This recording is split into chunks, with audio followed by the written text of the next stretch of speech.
Today on the show, we have Andrew Davis, who I'm super excited to talk to. A wealth of knowledge, a good friend. He's the senior vice president over at Average Joe's Entertainment. It's been a label home to Brantley Gilbert, Colt Ford, Bryan Martin, and the list goes on. Incredible label over there. You guys are doing great things. So I'm glad to have you on the show today. Man, happy to be here. Love what you're doing here. This is fantastic. Thanks, man. Let's jump in with a hard question. Mm-hmm. Okay. What do you think is more important, a great song or great marketing?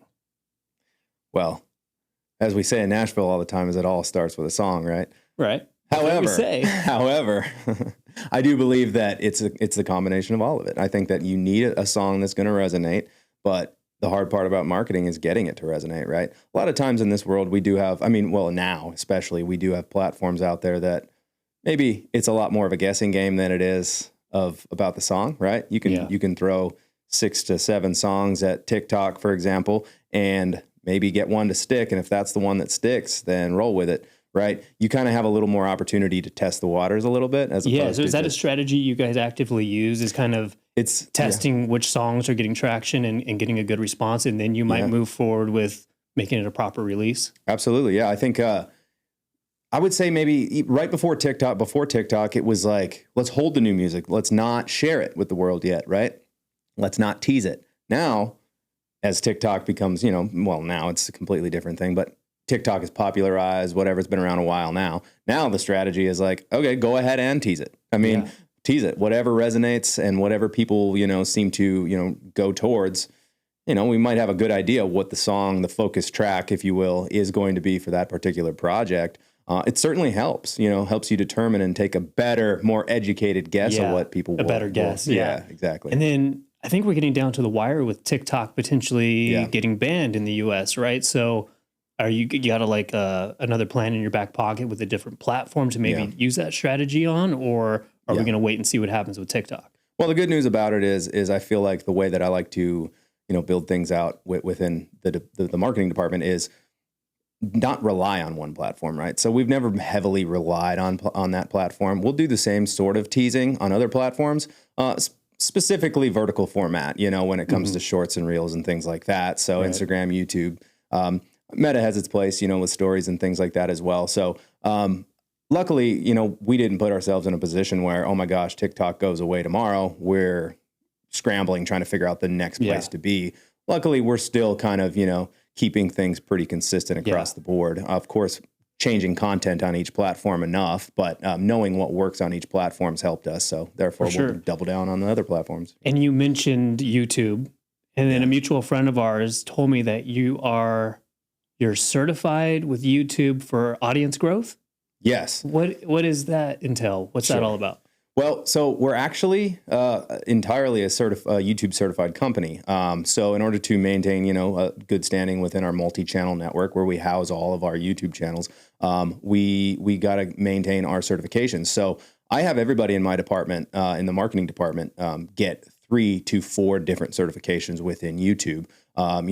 So audience growth is one of those platforms. There's also the YouTube Music one. There's also a couple other ones like, assets and things like that, and monetization. There's different courses that you can take to maintain your standing. I have everybody. We don't have to do all of them, but I have my team learn it all so that they know the insides and the outsides of monetizing everything, within assets, ownership. There's a lot in YouTube that people don't know about. There's a lot of technical stuff within copyrights and things like that you need to kind of maintain and keep up with. And so I think it's important that everybody, has that knowledge. Well, you guys, you clearly know what you're doing, because with Bryan Martin, there's a couple of his songs that are in tens of millions of views, right? Yes. Yeah. So Bryan Martin, that's a fun one, because I remember when we got it, we were I think 3,500 subscribers or something on YouTube. And that was maybe 2.5, 3 years ago.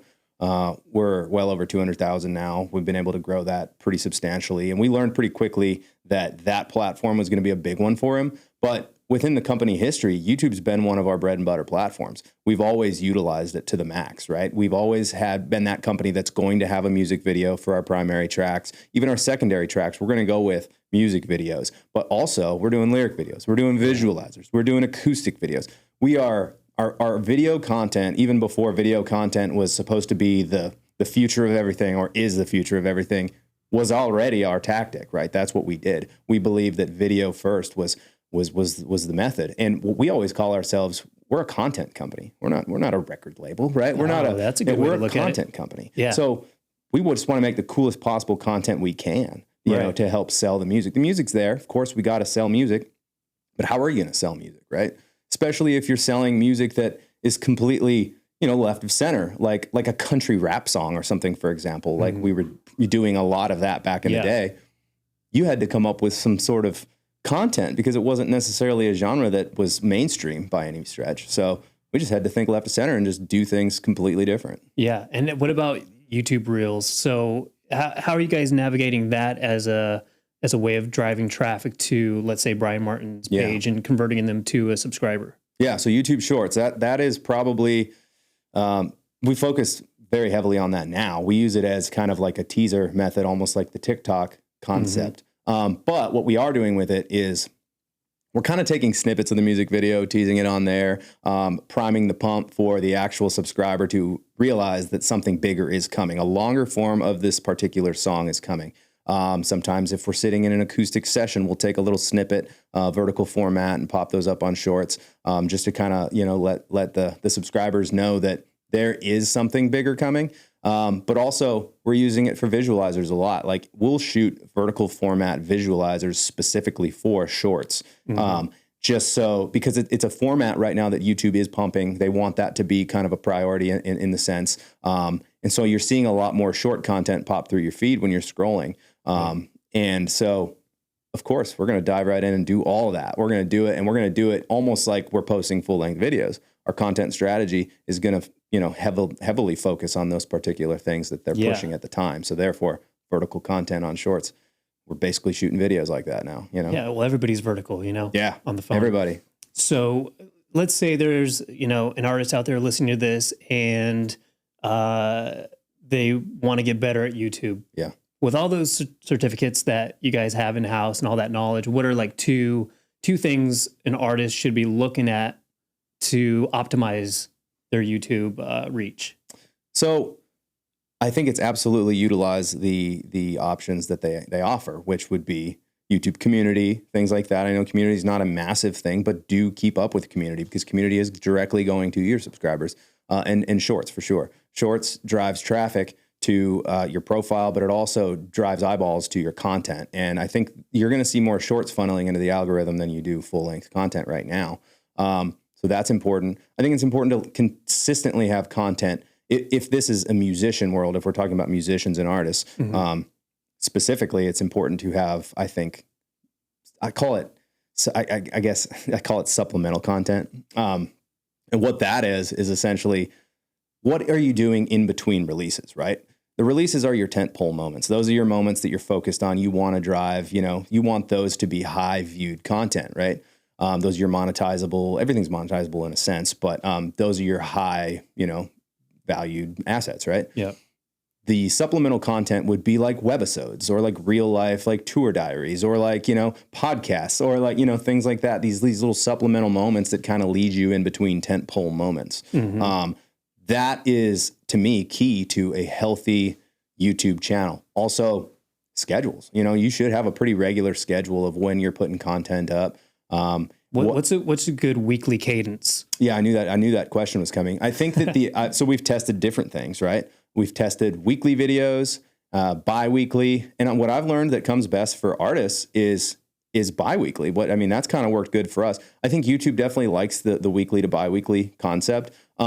But now that shorts are here, man, I think the bi-weekly with supplementing Shorts in between, is perfect. What's a good number for Shorts? In terms of in that 2-week zone? Sure. I don't think that there's an accurate number to really say, but as long as the content is good. As long as the content's good. You know, we'll try to at least do one every other day, you know, to just keep it relevant, keep it consistent. Whether that strategy is what they're looking for exactly is probably unknown, but I think that's always good. A short every couple of days, you can't go wrong, and that'll help bridge the gap in between your actual, you know, uploads. So. That's great. That's good info. Yeah. All right, let's say you have an artist on the label who comes in, masters, ready to go. Here we go, new album. What's kind of like the first few things or maybe a framework you have to set up that release, the full rollout of the album? What's like some things that come to mind of like, okay, we got to do X, Y, and Z. Yeah. How do you approach it? Yeah. So once everything's turned in and it goes over to the marketing department, usually the way that we want to funnel things is we want to create a brand around this specific project, right? Mm-hmm. So we're going to shoot photos. We're going to do videos. We're going to pick our tracks that we want to double down content on. And usually we're going to do content for every song normally, but we're going to spend a little bit more money on some of the higher, the tracks that we feel like are the better tracks. Now, if TikTok tells us that 4 of those songs have significant traction over the last, since they've been teased over the last, say, 3 months or something like that, we're going to lean towards focusing on content around the ones that have, showed us traction. So that's typically what we'll do there. But yeah, we're going to shoot tons of content. It's going to be, like I said, we're a content company, right? We're going to shoot tons of stuff. We're going to do the music videos for the primary focus tracks. We're going to tell, DSPs, hey, this is the horse and we're going to ride this horse. This is the one that we believe in. We're going to really focus on that specific track for the DSP level. However, we do have to create content around other tracks. So yeah, so we're shooting everything vertical. We're shooting music videos. We're going to shoot, we'll get lyric videos made. I love to do acoustic sessions as well. I like to go pick a random spot and maybe it's a cabin in the middle of the woods and you call it you can either call it the name of the album sessions. So like Brian Martin, I think we did like a Poets and Old Souls sessions in a cabin, or the Self-Inflicted Scars sessions is what we did in that cabin out there. Or you can go to a space and, call it the milestone sessions or something like that.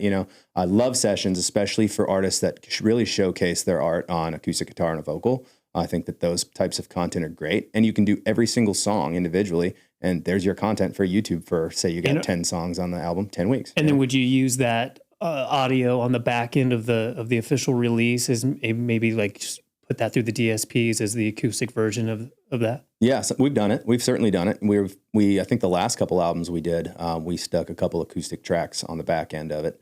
Not necessarily coming from the session itself, but I don't hate the concept of doing that as long as your audio setup is good. Yeah, it would definitely be budget friendly, especially for a DIY act going through. Yeah. And then also it probably depends on the song too. Like, did that song have enough traction to where the audience is actually going to be interested in a stripped down version of that song too? Absolutely. Yeah. And to further on the when an artist comes in or the masters are delivered, we strategize everything. We're going to strategize at the DSP level what we're going to, marquees and showcases within Spotify. We like to utilize those tools as well. Yeah. So we plan out strategies around each release for that as well. How does the DSPs react to those kind of stripped down versions of the songs? Will they still prioritize it for playlisting, or do they kind of go like, well, this is not the original version. This is stripped back. We're not going to prioritize it for playlisting. What do you see? Yeah, I mean, you see a mix. I mean, I really think that we don't necessarily focus on those acoustic versions or stripped down versions of songs. So they're never really like my pitch saying, hey, this is the one you need to, I want this one playlisted. This one's the one, I haven't really done it. So I don't have a ton of, knowledge in terms of what they'll do if I gave them both and said, hey, pick, Yeah. But obviously playlisting is, really a discovery tool. Yeah. Yeah. So really those stripped down versions of songs, really it's for the existing fans, right? Exactly. It's like a value add for the back end of a release. Exactly. Yeah. I mean, and we're going to do it. If we have a hit or something, we're going to do, you're going to milk that hit, you're going to do it 100 different ways, so that's pretty much the strategy there. On the marketing side, over the past, let's say 2 years, coming out of COVID, where everything kind of shifted around a little bit in terms of people's attention spans, really, I think that, COVID kind of shifted things a little bit. What have been some hurdles that you've noticed on the marketing side that you've kind of had to course correct over the past couple of years? Man, that's a good question. I mean, there's a lot of things. I think it's just the consistency, maintaining it, right? Because I think when people were in COVID, the content changed a little bit, right? It was a whole lot of from home session type stuff. It was a whole lot of just raw, stripped, and we weren't recording a ton of new music during COVID, right? I think that was the biggest hurdle, was getting back into the full swing of getting the actual full recordings done, not making up compilation albums just to pass the time and to have a product out into the marketplace, right? That's what we were doing. I mean, we were just creating different compilation albums just to have products, because we didn't necessarily have albums in the can ready to go. We did, but we had to put them out, and we did. We put them out. So that, and then in terms of the marketing aspect, I think it was just like finally being able to have a full on like video shoot and stuff like that. I remember during COVID, we shot a few videos that were just, you only had like 1 or 2 crew members and the artist, right? Like it was very minimal. Right. And so getting back into like full productions and things like that, and basically just like maximizing your visual content with more people and crews. But in terms of like advertising and things like that, I think I don't think that a ton changed in that aspect of things. I think it was always just like full go, spend. Your spend's kind of, I think you increase your spend, after COVID, because COVID wasn't a ton to promote, in that sense. So you had to, as a record label, luckily, you have catalog. You have catalog that'll keep you going. So the key to that was just finding different ways to exploit the catalog, How can you just re-release? And that was the compilations, you just piled them. Yeah, and I feel like there was a little bit of a boom, so to speak, with socials. I think a lot of people working from home, obviously. Yeah. And obviously their phone is in their hand 24/7. So more time is being spent on social media. So I think maybe that kind of like, well, let's lean into socials a little bit more than we typically were. Yeah. Because there's a thirst for it, right? That was the hard part. Yeah. That was the hard part, because it was like, you have to have more content, right? But how, when you can't all be together to shoot it, right? So you had to rely heavily on your artists to be able to do these things themselves. So we did that. We did go back to the sessions. We did those little studio things where they, the artists would be in their living room and the band would be in their living room, and then we'd compile them and put them into a video together, so it looked like they're all making the song together. Things like that. Like we had to get creative, like it really showcased how creative you had to be when everybody was apart, Yeah. So that was a pretty wild time, that's for sure. Yeah, it was a wild time, man. Just pulling the plug on everything. And then everybody had to pivot. Yeah. Let's problem solve, let's figure out, and let's go. So I think, like the name of the game is to stay in the game. Yeah. So to speak. And what I mean by that is like for an artist to go out there and actually cut through the noise and get some attention. And then on the back half of that is like, you need to sustain the attention and keep it. What are some ways, ways that you're seeing work with sustaining attention? Let's say it's for a whole album cycle, from single one to the last single and then the back end of the album. How are you retaining focus? Yeah. It's a good question. I would say it's just consistency with what your posts and things like that. But it's also getting on podcasts, getting on different places like that, like getting out there, getting press hits, getting, the more you have to share with people, the better you're going to stay relevant, Yeah. And so the more you involve yourself with different things, whether it's charities or whether it's, different things like that. It's also brand partnerships, if you want to get a partnership with like a Pilot or something like and so you're posting content with like Pilot gas stations, if you're on the road all the time. That's actually one thing I was going to ask you about was brand partnerships for artists. Yeah, they're important. I mean, I think that they're critical. Anytime that you can align yourself with a brand, with similar audiences, it's huge, because you can tap into theirs and they can tap into yours, and it becomes this just like fruitful, and just explosion of people. So I think a lot of corporate brands are waking up to that fact and working with artists and doing that. I mean, like Wrangler, Boot Barn. Yeah. There's been a handful that I see repetitively pop up. Takova's boots. Yep. Shout out to Takova's. I almost wore mine, but I knew yours would look better than mine, so I didn't. I did lace-ups. Right. And I think so with artists, I think they really need to focus on, with the content that they're pushing out and they're making. Yeah. They need to be authentic with themselves and who they are, not wear a mask, so to speak. Sure. They need to be like a genuine version of themselves that they're pushing out to the public. Because I think of like the Hawk Tour girl, right? Yeah. She went viral. She went to the peak.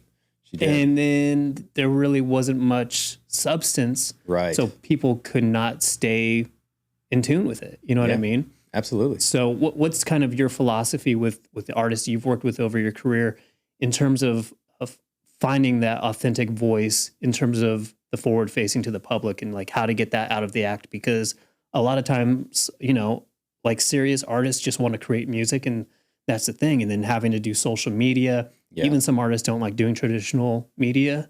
They're not comfortable with it. So what kind of things do you kind of help?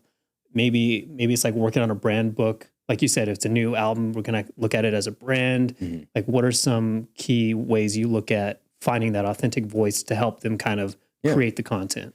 Yeah, this is kind of the philosophy that we use here, and this isn't necessarily an original idea, but it's also, I didn't create this. It's actually somebody over at the office that said this to me one day, and it just stuck. And it's, you take an artist, right, and say you're going to do a flyaway to hang out with this artist, right? You're going to give away a flyaway. Like, you're not going to necessarily, sit there and they're going to play your music. I mean, sure, they can do that, but like, take away the music. What are you going to do with this fan, right? Are you going to go play golf? Are you going to go, like, what are you going to do? Are you going to go hunting? Are you going to go, right? Like, it's what you are and what you believe in as an artist and the things that you enjoy doing, your hobbies in a sense. Like, that's probably what you should do with your fans. Because anytime that if there's something that you like as an artist, right, you should showcase that to your people, because your people will resonate with you with the things that you like. So, if you're a hunter, you should have a hunting web series on your YouTube channel, right? Or if you're a golfer, you should do, I don't know, if you're good, do golf lessons or something like Colt or something. He played in the PGA. So like, he should do stuff like that. Wait, Colt played in the PGA? Yeah. That's a fun fact that a lot of people don't realize. Wait, Colt Ford was like legit, like he was good enough to be on the PGA, or was it like a Pro-Am thing? So he did the Pro-Ams, but he was on the tour. No way. Yeah. Colt Ford's like, ironically, one of the best golfers I've seen. That I've seen. But okay, I'm just making this up, but I feel like he probably was getting some lessons from John Daly. Are they friends? Oh yes, they are. Okay. Oh yes, yeah. Okay, yeah. So like diving into those other aspects of you, it can't just always be about music. Right. I think a lot of fans really want to connect with the artist on a deeper level. Yep. And finding some like-minded other things to, because if you want to. Sometimes I think of the music as just like the entry point. Yeah. Like, oh, that was a great song. Who's this artist? Maybe they read an article, like an interview, or they watch a podcast episode and they find out all these different areas of that person and they start relating to the person. Yeah. And then you kind of have a long-term fan built from that. That's it. It's a connection point between the artist and the fan. And the music's great, fantastic, and they love your music. But if they can really connect with you on a more deeper personal level, whether it's, your hobbies matching and things like that, or the brands you like or things like that, that's when you really, you find dedicated fans that'll be there long term. So right. And so to go back to that first question I asked you, what's more important, the song or the marketing? Yeah. After we've talked about all of this now, you're sticking with the answer. It's the marketing. Yeah. Again, that's counterintuitive to, or completely opposite of what Nashville says, is all begins with a song, right? And it does, but also it's everything around that song that's going to make that song potentially what it is, right? Yeah. I think the song obviously has to be strong, and it has to be something that people, might gravitate towards, but how are you going to make them gravitate towards it, right? Yeah. Sure, you can just put it out, but how are you going to get people to listen to it? Right. So I think that's where marketing comes in. And with so many ways to kind of get attention, one of them is radio. And you guys have been having a lot of success with your artists at radio, like Bryan Martin. What was that experience like with taking We Ride to radio? Yeah. Well, traditionally, Average Joe's hasn't been a radio-first company, right? We've always just been build it digitally, right? We don't need to make the spend to go to radio. We believe we can elevate these projects without it. So going to radio with this particular project was kind of a no-brainer. Everything was there. This thing was almost this thing was a gold record when we took it to radio, right? So it's almost like you're handing radio a gold record. So it's almost like, how aren't people going to listen to it, right? But it was a good experience because we got to learn kind of the ins and outs of how radio works. So if I'm following along with kind of your strategy, maybe with Rewrite with Bryan Martin, maybe you were doing some testing on socials to see what the reaction may have been. Like, people are liking this one. Yeah. Okay, cool. Let's lean into this song. Let's release it as a single. And then maybe it's getting playlists. Was a lot of playlisting involved on the DSPs with that one? So not out the gate. Originally, this song, it started on TikTok. Okay. This particular one did. And there was thousands of people using the sound, and thousands. And the next day it was 1,000 more. And then the next, and Bryan really wanted the song out, right? He was like, man, we got to get this thing out. It's such a good song. It is. It's great. And so we purposely held the song, right? my team, we purposely said, let's wait, let's keep letting them funnel these videos in and get this thing even bigger and bigger on TikTok, right? And it kept growing. I'm telling you, thousands every other day, thousands of more videos, user uploaded videos, and this thing went crazy, right? And you got all these people covering this song, using it in their daily lives, truckers using it while they're driving down the highway, and motocross bikers are using it, and man, it was insane. Everyone was using this sound.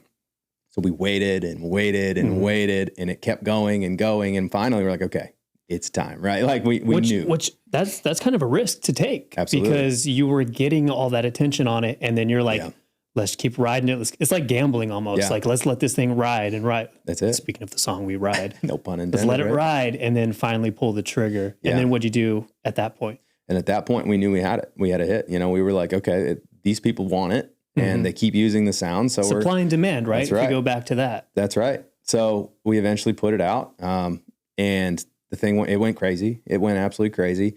And DSPs jumped on, later, but they weren't right out the gate. But they definitely, when it hit radio, that's when, when you hit that top 20 things, really, I mean, it was in every list, it was in every playlist. And so the radio definitely helped on that front. Now, DSPs have been really good to us. I mean, they have. They've supported us very well. Bryan, they've supported Bryan quite a bit as well. So, we're very thankful for that. But they're certainly a part of We Ride as well. I mean, in a sense, DSPs broke that song. I mean, that song blew up. I mean, TikTok did essentially, but the support of the DSPs around it, it also blew up, and it transferred, right? TikTok, they actually went to Spotify and listened to it. Like they went to Apple and listened to it. And they were all over it. And it has really strong Pandora numbers too. Like it was all across the board. To see people from all of the different DSPs, jumping on the We Ride train was awesome. Yeah. So it was cool to see right out the gate. So then you take it to radio, which is something rare that you guys do at Average Joe's.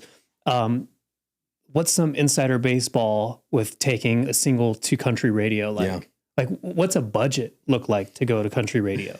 Yeah, that's a good question. Not wonderful. I can tell you that. Not wonderful. Yeah, especially for an independent record label. Like that's not a fun risk to take, but we had a hit. We knew we had a hit. So it was like, we just had to double down on it. Let's see if we can increase it. Right. And so we did. We were like, okay, I mean, if the song's making you enough money to reinvest it into a radio campaign, do it, especially if the traction doesn't seem to be, diminishing. If it continues to maintain and stays its course without radio support, imagine if you had it and it became this sensation, worldwide, or maybe not worldwide, but you know what I'm saying, countrywide. And it did. And it actually worked, and it cost us a lot of money, but also we saw the return on it. So it made sense for us to do it. But you got to stay the course. That's the thing with radio that I learned is you can't just dip your toes in and say, yeah, we're going to try this, and then pull it when it's 60 on the charts and falling. Like you can't. You got to commit. You got to commit, man. And if you're in the 30s and it's just sitting there and starting to fall backwards, like that's when you probably should rethink the strategy. But also, man, if you're gonna get in there, go all in, and that's what we did. We didn't have a choice. We weren't going to back out, because we've done that before, like where we'll dip our toes in and then back out, because we're not willing to make the big risk. This time we were like, let's make the risk, and we did it, and it worked out. So. And you had a lot of proof of concept already built on the front end of making that decision, and then staying the course with it. Yeah, absolutely. Like we don't play, like I said, we don't play the radio game a lot. We have had a hit where I come from. Montgomery Gentry might have been one of our bigger radio hits over the years. We've tried Colt a few times. Colt's just not a country radio act, and so. But, those are the examples of sometimes dipping your toes in. But this is the first time in my era that we've just decided to go all in. And, man, it was completely worth it. So. I'm glad you did, because we were working with Brian Martin on at Milestone for the press. And then, we went on hiatus. And then a while later, like I remember just driving, and I'm listening to the local country radio station. And then I'm like, holy shit, is this Brian Martin? Yeah. And I'm like, oh, this song is incredible. And then I remember like pulling over and like taking a screenshot of, the screen, because it was just such a cool moment. And to work with an artist, at the beginning stages, and then see them, have that success is just, it's incredible. Man, I think you guys were a huge part of what we built on that first record too. I mean, we were able to establish a press precedent almost, in a sense. Like we were able to be out there and actually build it the proper way, have stories written about it. He was doing different podcasts. He was doing different things. You guys got him a lot of great opportunities, and it helped, establish the other opportunities that arose from that first record. So we're grateful for that. It's all momentum, right? Yeah. As soon as you catch momentum, it's like, let's really lean in. Absolutely. But he also has a really great story. Do you want to kind of touch on his backstory? Man, he's a wild one because, man, he comes from the oil rigs, right? Worked on the oil rigs for 15 years. That's a tough gig. Very tough gig, and he's had it rough. His life is not what you would consider a smooth, easy, no problem, comes to Nashville and just dominates everything. Man's been doing music a long time, not necessarily Nashville, but he's been doing it a long time. The man knows what he's doing. The guy can write a song better than anybody I know. And his story is it's insane. I can't tell it for him because it would not do it any justice, but this man has been through it. Read the bio. Like, the bio tells you pretty much exactly all the hardships he's gone through, between different like suicide suicide situations, right? Like, it's crazy. I mean, he's been through a lot. And I think that goes back to something we touched on earlier, where artists really need to lean into their authentic story and who they are and be genuine and accept it. Like, this is who I am. Mm-hmm. Don't try to be a cookie cutter kind of adaptation of whoever's, the it artist at the time. Yeah. And that's exactly right with him. He's as authentic as they get. I don't think they even make him any more authentic. Everything that we've ever put out about Bryan Martin, that is Bryan Martin. Yeah. That is legitimately the artist Bryan Martin. And he feels very outlaw to me. Yeah. Is that kind of what you label him as? If you had to put a label on Bryan Martin, is he outlaw country? Yeah, I mean, I don't love labeling things outlaw. I think that the consumer should label it that themselves. Yeah. But I think that's what it is. I mean, I think 100%, you compare it to some of the other things going on in the genre, I think 100% it is kind of an outlier. It is an outlaw situation. What does outlaw country even mean? For me, I feel like it's just a raw artist. Yeah. Yeah. And he's definitely that. I would argue that Average Joe's has been outlaw in a sense, its whole Oh yeah, because we've done things completely differently than the mainstream, than straight up Nashville does. Like, we typically do things a little bit left of center. It's like we and on purpose. We're not trying to fit in. We want to be who we are, but we want to do it when everybody's going right. Let's go left. Exactly. Yeah. So we do things super authentic, and we make sure that the artists are authentic. The ones we bring in are authentic. So I think Bryan is just another example of that. What's next for Bryan? Is he on the road a lot? Yeah, so getting ready to ramp up 2025. He'll be on the road quite a bit, gearing up to get another record out in hopefully, early next year. So we're working on that. We got tons of amazing songs. The hard part is we're picking songs, and that is incredibly difficult because I'm telling you, everything that we get is insane. It's so good. It's incredible. The writing is on point. The music is fantastic. This next record is going to be absolutely phenomenal. The next one after that is also going to be phenomenal. Bryan Martin's got it right now. He's honed in when it comes to his writing and his music right now. He's locked in. So. Yeah. I'll give you one more question, and we've kind of touched on it a little bit, so maybe that's going to lean into your answer. But, I got into the music industry in 2010. Yeah. That's right when Spotify came on the scene and really changed the game. And then it became very, technical, data-driven kind of industry. How important are analytics for you guys and what you're doing with your acts, and kind of which metrics are you looking at? Yeah.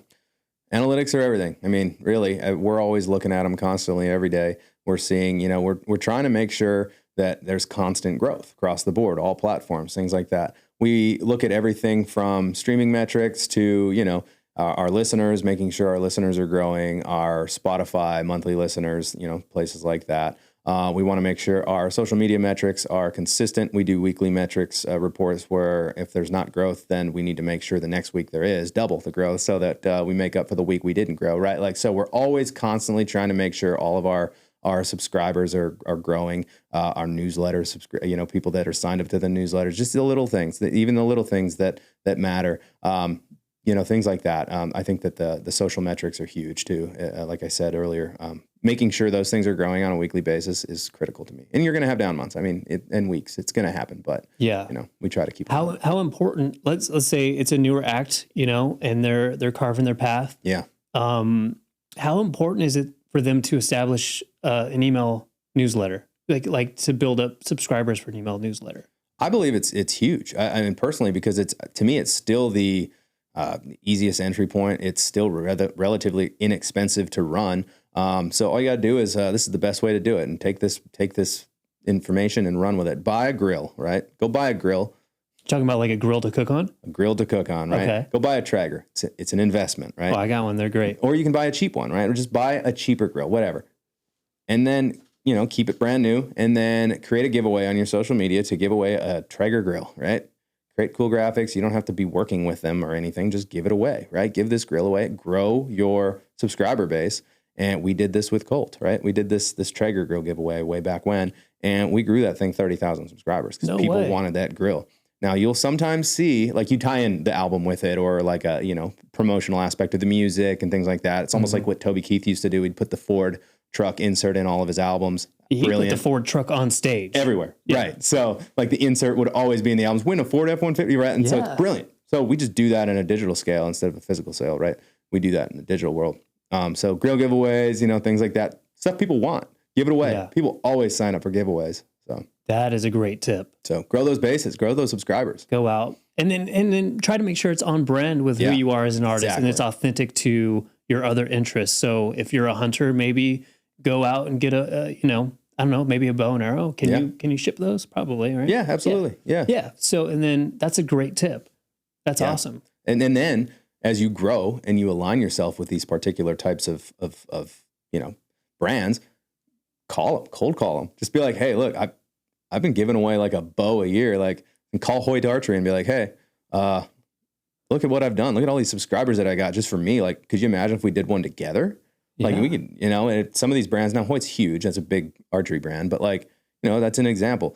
Start with the small brands. That's what I always say. It's like, start with the smaller brands of grills. Don't go straight to Traeger and Pit Boss. Go to the smaller ones, like like Z grills or something like that. I forget what it's called. Like, start smaller, right? And call them first. And then, the big dogs will see what you're doing or what you did and stir it up, and they might want a piece of that too. So yeah. Wow, that's great advice. Okay, I know I did say that was the last question, but you kind of got me fired up because that was such a good answer. Okay, so let's keep the same scenario. It's a new act. Maybe, they're on maybe, single 5 or EP2 or whatever they're releasing, right? Yeah. And we're talking about all these different metrics that they could look at across all social media, DSPs. What are maybe the 2 most important metrics that they should be looking at, monitoring, trying to grow, because it's going to give them leverage to open another door?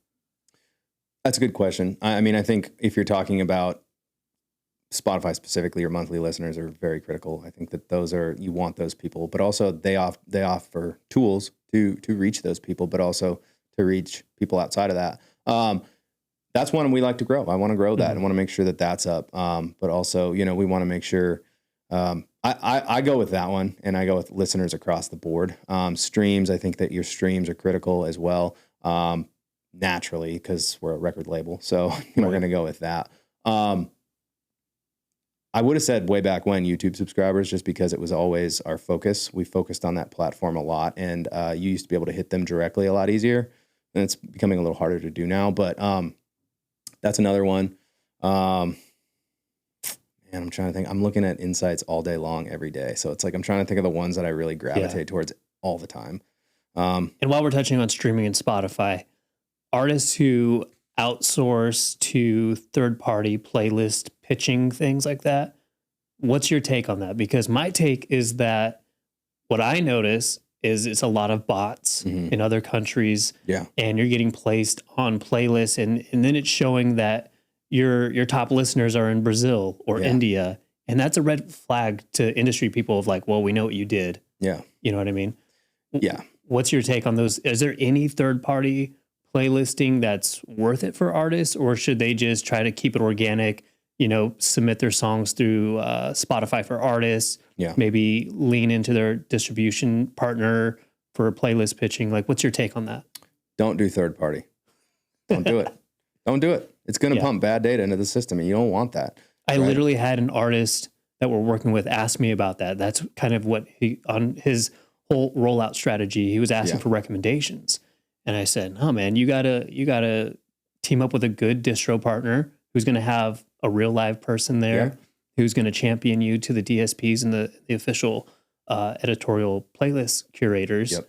And I even had somebody tell me the other day, a project manager from another label, talking about how now these people over there at the DSPs who are in charge of curating the playlist, they're treated pretty much like A&R in a sense that if somebody hops on, you name the playlist, they start listening, and then it gets to a certain song and they bounce out of the playlist and stop listening. Well, that's a red flag in the algorithm or whatever tracking metrics they use to say, okay, you put that song on there and people are leaving the playlist. Mm-hmm. And then their kind of job is kind of in a dicey area because, so again, kind of it's like A&R of like, did we have a hit? You haven't had a hit on 5 albums, you're out. We need a new A&R person. Definitely don't do it. I mean, just don't use third-party playlisters and just use the tools that Spotify provides you within the back end. Pitch that way. If you're not having any success, well, get a better story together, right? Like, I think that's the biggest thing is just like have a story and have a plan. And I think that the longer you're like, have a good release structure, right? So it's like, hey, this is single 1. This is what we're going to do to support single 1. Single 2 is going to be this. And this is how we're going to support this. Single 3, this is going to be our focus track. This is going to be the one that we double down. This is our horse. We're going to ride this one on the finish line. This is the one we want, right? Like have a full on release plan. I know it's hard to do sometimes, especially if like money's an issue with recording music and stuff like that. You can only get 3 done at a time or like, I get it. And you don't have plans for a full length album, but I think having a long-term release plan strategy with content as support is important to use in your pitch, right? I think it's critical that they know the full picture of it so that they know that you have a plan as well. Right. And if you are getting maybe some media coverage, things like that, leverage that stuff and put it in there when you submit. Absolutely. Yep. Media coverage is huge. They love to see it. If they Google your name and they don't find any articles written about you or anything like that, I mean, it's going to look a little bit less like a successful, artist or product, I guess, if you will, then I think you need that. You need those little pieces. So. And the more compelling your submission is, the more likely you're going to get to the top of their list for true consideration to be added to those playlists. Absolutely. Yeah. Okay. I respect your time, but final question. Okay. What do you think is a good strategy right now for artists? And maybe it just varies depending on the artist and their particular audience. Should they be playing the singles game, where it's like a single every 4 to 6 weeks? Because I mean, everybody's talking about the algorithm and like, oh, they're saying we need to drop one every 4 to 6 weeks. Sure. I think that can kind of dilute the creativity. What's your take on like the single game, or maybe it's a single leading up to a 3-track EP? Yeah. How should a newer act kind of approach that strategy of releases? Yeah. So different for all artists, but if we're focusing on the newer artist, I think that the single game is the place you should start. You need to try different songs, right?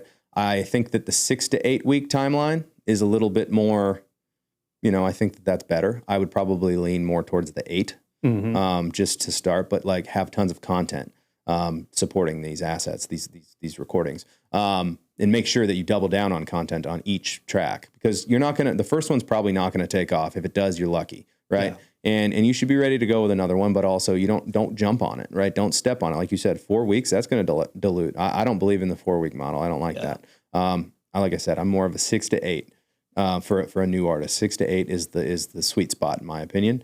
That is assuming you have multiple pieces of content for each of these tracks, right? So I would say if it was a established act, I think that you do still stick in a 6 to 8 plan, but you are aiming towards a larger project, right? So an EP album, something like that. And for the new artists, I don't think you necessarily need to focus on EPs and stuff like that yet. I think you need to try the single game, try stuff. You do want a body of work at some point.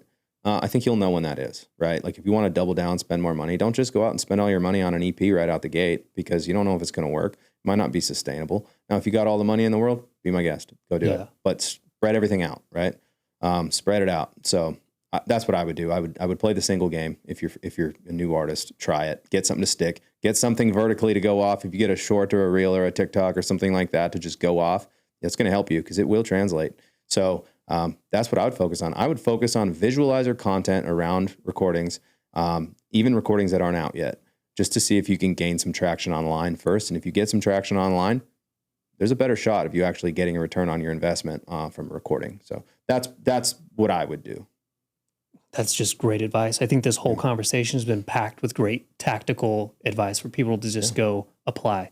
So I appreciate you coming in and sharing all this. Absolutely. Yeah, man. Anytime. I love Do it. it again sometime. I love it. I love talking about it. It's fun. It's a world that a lot of people think are boring, marketing, right? It's like, because it can be, there's so much to it. And I like talking about it. I like sharing what's worked, what's not worked for me. I've been doing it for, 12 years. So it's been fun to learn. Yeah, I think it's great. You get to be creative. I Yeah. love being a publicist who thinks like a marketer. Yeah, So- absolutely. And I always say, and this is my final note. Your final. Okay. There is no magic button to anything marketing wise. There's no magic button. There's no secret sauce. If somebody says they have it, they're lying to you. There's nothing like that. That doesn't exist. You just have to try things, right? Mm-hmm. Throw things out there, see if it sticks, try different pieces of content. Eventually, you're going to learn who you are and what you're supposed to be online and how people resonate to your content. I don't know what it is out the gate, but if you try different things, something's going to stick eventually. And double down. Once it hits, double down. It's like I said with We Ride. It's a hit, milk the hit. Put out 15 different variations of the song. Put an acoustic version out. Do a remix. Do a stripped down version of it with strings. Do it. Milk it. Once you get that hit, milk it and keep going. So that's my final thing. No secret sauce. No red button. They tell you there is. There isn't. I love it. Thanks for coming in, buddy. Absolutely. Thanks for having me. Awesome.